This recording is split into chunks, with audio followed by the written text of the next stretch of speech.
Kita ke informasi yang pertama.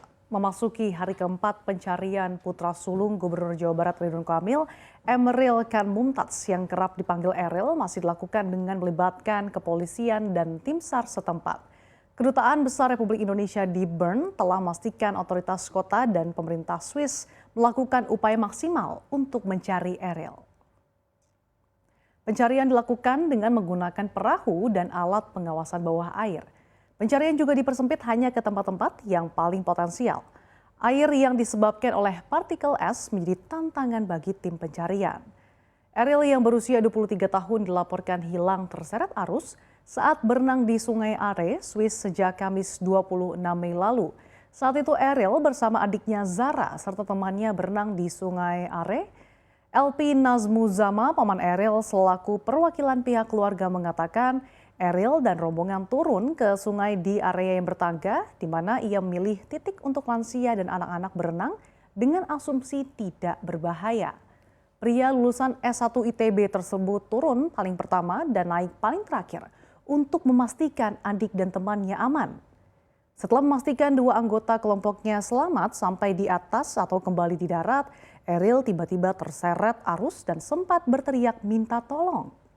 Teriakannya pun didengar warga sekitar yang lalu kemudian melaporkan kejadian tersebut ke polisi.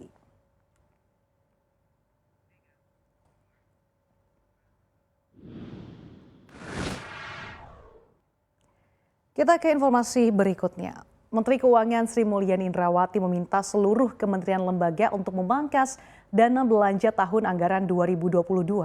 Mantan Direktur World Bank ini pun telah mengirimkan surat kepada masing-masing kementerian lembaga per tanggal 23 Mei 2022.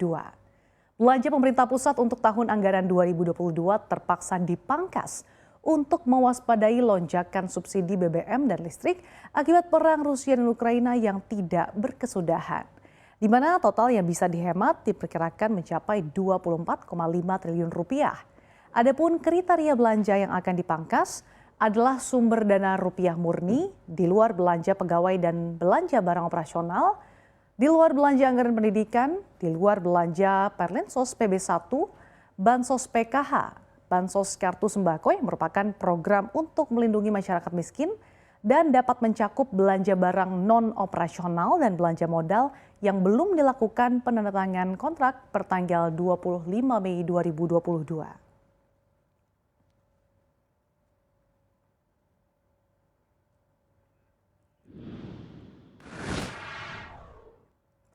Informasi selanjutnya, anggota Komisi 7 DPR Mulyanto menyampaikan bahwa terdapat usulan pembatasan peredaran BBM Pertalite yang saat ini statusnya sebagai jenis bahan bakar khusus penugasan atau JBKP melalui sistem klasterisasi, di mana hal tersebut dilakukan agar penyaluran dan pendistribusian BBM untuk masyarakat dapat lebih tepat sasaran. Melalui sistem klaster ini nantinya yang berhak membeli bensin jenis Pertalite di SPBU misalnya adalah pengguna kendaraan roda 2 atau kendaraan angkutan umum. Sementara Sekretaris Jenderal Dewan Energi Nasional Joko Siswanto menilai agar aturan kriteria pembeli Pertalite dapat diimplementasikan di lapangan, maka sebaiknya dapat dimulai dengan hal yang sederhana. Misalnya pembelian Pertalite hanya diperuntukkan untuk kendaraan sepeda motor dan angkutan barang. Sebelumnya, Kepala BPH Migas Erika Retnowati berharap agar aturan mengenai pembelian BBM Pertalite bisa rampung dalam 2 atau 3 bulan mendatang. Sehingga pembelian BBM Pertalite dapat diatur hanya bagi mereka yang berhak sesuai dengan kriteria yang akan ditentukan oleh pemerintah.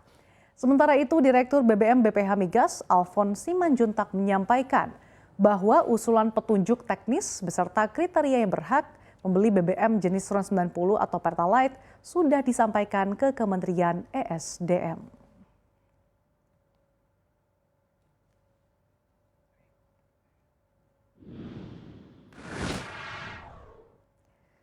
Kita ke informasi yang terakhir. Di tengah sejumlah negara Eropa memboikot aliran gas Rusia akibat serangan Moskow ke Ukraina, pemerintah Serbia justru mengumumkan kesepakatan dengan Rusia terkait suplai gas alam ke negara itu.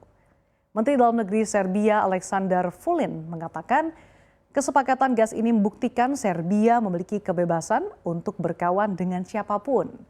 Dalam sebuah pernyataan pers, Presiden Serbia Aleksandar Vučić mengatakan kesepakatan itu sangat menguntungkan bagi Belgrade dengan masa berlaku selama 3 tahun ke depan.